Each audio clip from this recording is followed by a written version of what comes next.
Welcome back. Yes, we did have a tornado in the state today. That brings the state's total for the year up to 10, and that was just to the south of Manning, just after 2:15 Mountain Time or 3:15 Central Time.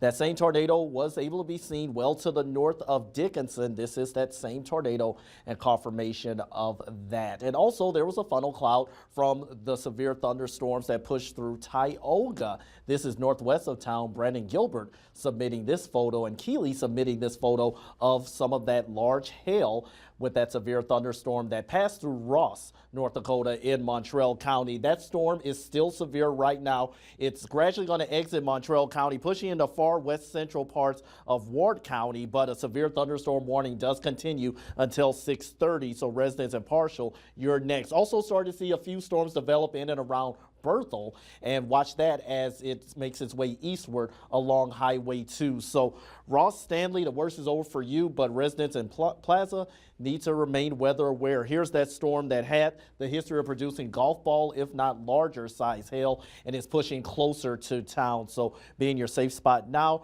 and wait until the storm passes through. But it will be watching western parts of Ward County as that storm moves south and east at roughly 30 miles per hour, as well as the rest of western North Dakota for these isolated hit and miss thunderstorms. Now, everyone is not going to get activity, but the potential is there. Look at our Skywatch camera. There is that same storm, ominous looking sky to our south and west for the moment, but that storm will not impact the Magic City. In fact, if we had some rain, we wouldn't be at 90 degrees, but that is the case.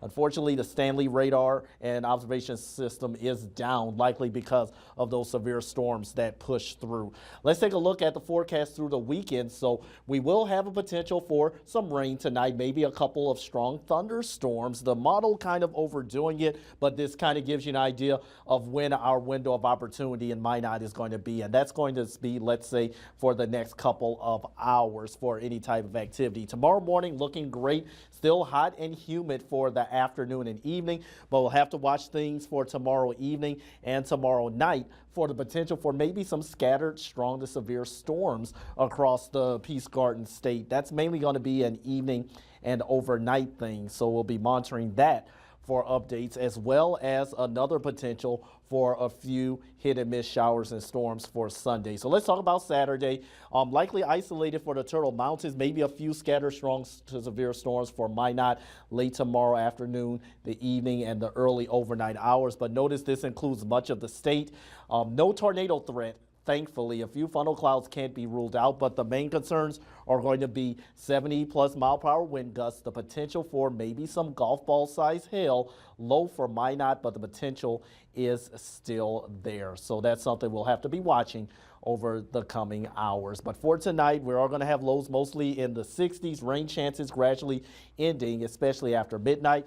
No 90s tomorrow, likely only in the 80s, but we can't rule out 90s again for Sunday as conditions heat up once again. It's going to continue muggy all weekend long, but we do get a cool down by next week. So expect highs in the 70s for a few days and gradually back in the 80s afterwards.